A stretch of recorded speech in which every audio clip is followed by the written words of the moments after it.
I am Legend. Hey everybody, welcome to my Pokemon White walkthrough. Today we're entering Soru City to try and get the Legend badge. That's right, our final gym badge. And check it out, Adeku, the champion from the Elite Four, is here. And check it out, I guess on Cylinder Bridge, Gichizu was trying to tell us that, oh, I'm going to do a big boring rant that's going to take up time in the video, blah blah blah. So while he's doing that, let me tell you what's going on. First of all, sorry about having such a big gap in videos. I really didn't mean to do that, but as Maynard James Keenan says, shit adds up. So I've been quite busy. But as such, I'm here to deliver to you one of the best episodes ever.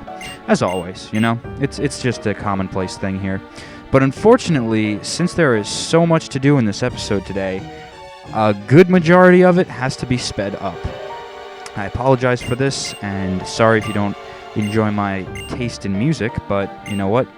Can't please everybody all the time, right? So I hope you enjoy. But yeah, I'm even going to have to speed up the tour around Soru City that I'm going to take here, because it is just not going to fit in the YouTube time limit if I don't. So I do apologize about that, guys, but I hope you still enjoy this episode. And something I want to point out to you, one of the notable features, or one of the notable differences in Pokemon Black and White is Soru City here. You can really see the industrial city look in Black compared to this naturalist, tree-like, and very flower-esque kind of scenery we have here in Pokemon White version. It's pretty awesome, but overall, I don't think that I've seen other, that many aesthetic changes in between versions. There's basically this city, then there's Black City or White Forest, which we'll be going to later on after the league. And after that, I mean, they didn't really do much to aesthetically change it up. So let's just take a quick look around here. It definitely looks a lot different than the Black version. Crazy. This is the gym right there.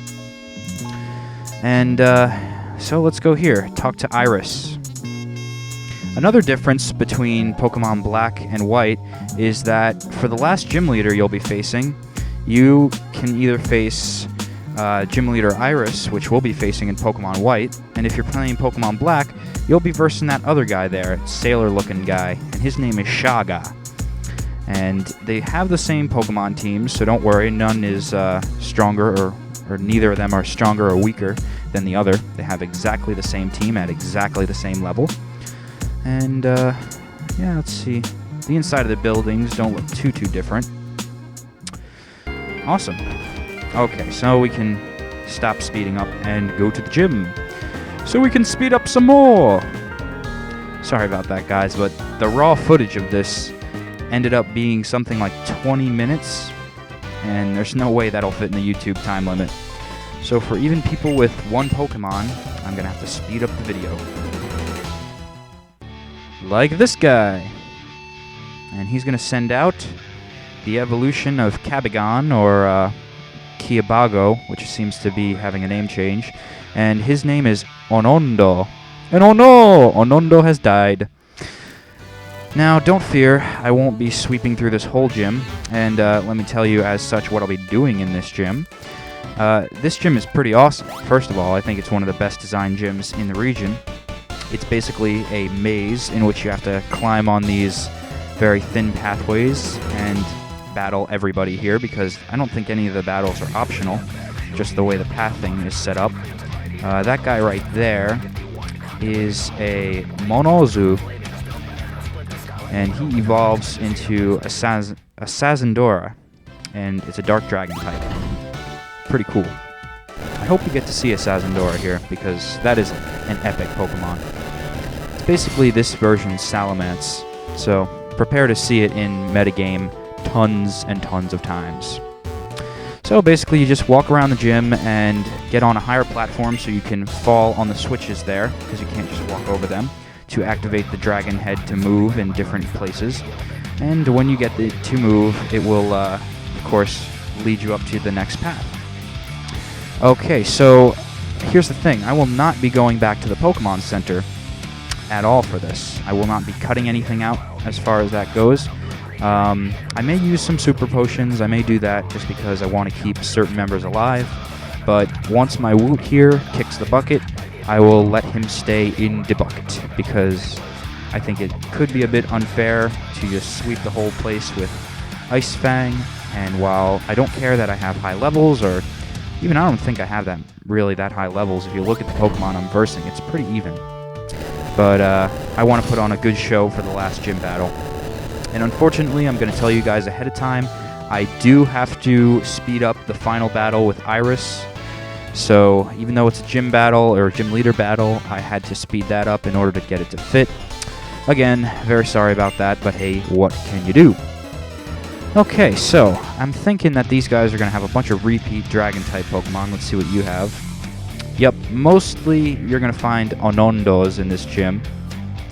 And that's a shame. You know, that's one thing that I could say for pretty much every gym in this region is that they really don't mix up the Pokemon that you see in it.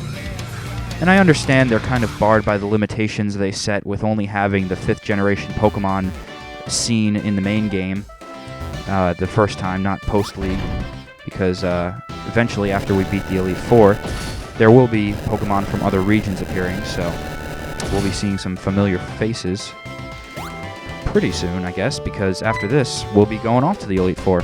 So that'll be cool. And let's see what you got. Do you have another Onondo? There's something interesting for us. Ooh, this is good. This is a Crimgan. And it reminds me of like a Gargoyle sort of type dragon Pokemon. But it is pretty beast. Ah! Revenge! No! I didn't count on that having that. Okay. But you could actually catch a Crimgan in Seika City. And if you are lacking any good Ice-type moves, I will recommend, again, you go to Seika City because you can actually buy the TM14, I think it is, for Blizzard at the Pokemon Center. I think it's the second cashier? I'm not sure. But, yeah, Seika City has it handled if you have nothing strong against Dragon types. And now that my Woot is gone, which I used the move tutor to relearn Ice Fang, and that's why he had that. But now that he is out of my team, I actually don't have anything strong against Dragon types. So that's why I wanted to not go reheal at the Pokemon Center and just get my Woot back, because you know what?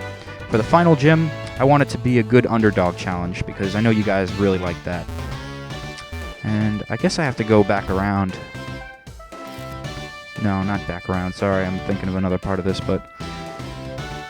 yeah, see, these guys are not avoidable. Yeah, I don't think we can loop around him. Yeah, this just goes back to this guy. Okie dokie. I just wanted to see. Yep, so it's pretty cool. I like this gym. Very epic, very epic. But not much variance in Dragon types. I hope we at least see the second evolution of that Monozu. Nope, just the first evolution, or base form. So I'm going to be using a pretty cool strategy here. I retaught my Geroda here how to use Growth, and first I wanted to get some Leech Seed, so if he damages me while I'm doing Growth, which I guess he won't because he's using that, whatever that move is. I haven't bothered to learn it for the whole time, and I know you guys have been commenting, and I'll tell you what, don't even bother commenting telling me what it is, because I know it, I just can't think of it right now. And yeah, that's basically it. So, other than that, since we're just going to face a bunch of repeat Dragon types here, let me tell you what's going on with me. Basically, something that's been taking a lot of time out of my life and why it's been kind of hard for me to get episodes up very fast is because I've started doing some volunteer work at the BMX track where my brother goes. I've decided to be the announcer, and they have been loving me. I mean, to be fair, you guys shouldn't be the only ones who get to hear my luscious voice. So I like to spread it with the world. And I do like announcing because, you know what? I love to talk, if you couldn't tell. Yeah, I've done podcasting for about 4 years, and I do my videos, obviously. And announcing's just another skill that It's quite easy for me to do. So I've been volunteering there, and that's been taking up a lot of time. So I do apologize about that, but it is fun, enriching work, and it's good to give back to the community, especially the local community. You know, I try and give back to... do we have to really loop around that? Or... yeah, I guess we do.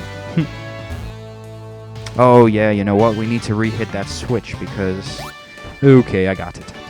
Yeah, but I like to give back to any community. Well, not any community, but not only worldwide communities, but my local community as well. So volunteering I do. And my voice comes in handy there as well. And other than that, I handed in Guitar Hero 6, Warriors of Rock. And remember how in the last episode I said, maybe it's worth a rent? Nope, it's not. It's not even worth anything. It's garbage. Garbage. You know, at first I had a little bit of hope because there's a point where you get to a set list that's all Rush 2112, and that was pretty epic. But immediately after that, the next set list that you have to take on is Pandora's set list. And I don't even care that I'm ruining the game for you guys because I'm just recommending you stay away from that thing and don't even look into it. But Pandora's set list is just filled with a bunch of emo crap like Fall Out Boy and My Chemical Romance and garbage. And it's kind of funny, but I actually found it was a lot easier to play the game when I shut the sound off and then turned on my own music and then just played the notes, you know, whether they went or not. And I just watched the background visuals and saw if they sunk up at all. And at certain points they did. It was pretty cool. I turned on Rage Against the Machine and just totally raged out. Raging Plastar. So, Guitar Hero 6, piece of shit game. Do not buy it. But if you are looking for a good Wii game to fill the void until the holidays, I would say pick up Kirby's Epic Yarn. I bought that game, and wise choice it was. It has an amazing art style. I have never seen such an art style in a game before.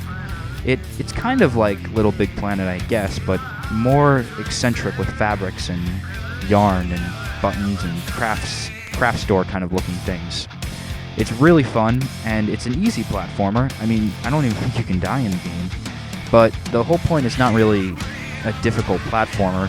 It's to collect everything. It's a big collection game. So if you're into that sort of thing, you should definitely pick it up.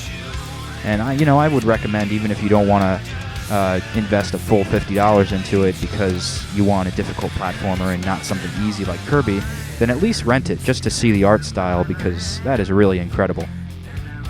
So those are the games I've been playing. And otherwise, I've been just trying to get back on track with Pokemon White here. I am setting up for what we're going to do next, which is going to be probably 2 LPs at once, or 1 LP and 1 walkthrough. So if that gives you any hint, I'm going to be doing another Pokemon game. And guess what? It's going to be in English! So very happy for me, my first English walkthrough.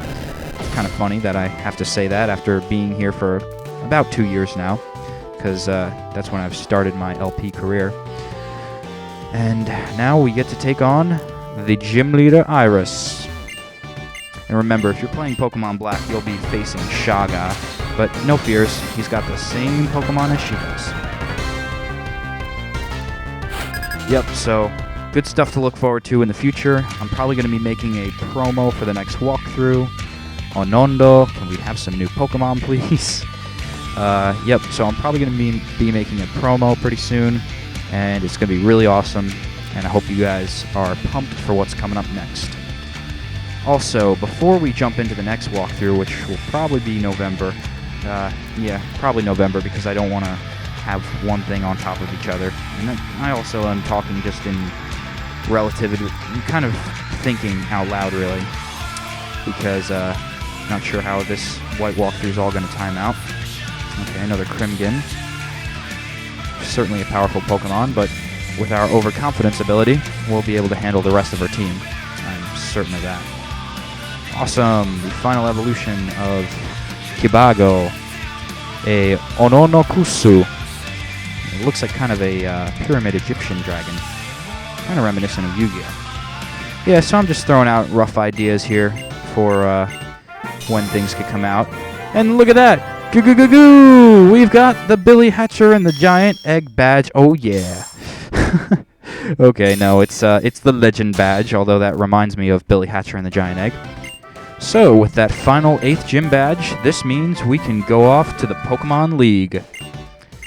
Pretty awesome, guys. We'll be able to take on the Elite Four finally.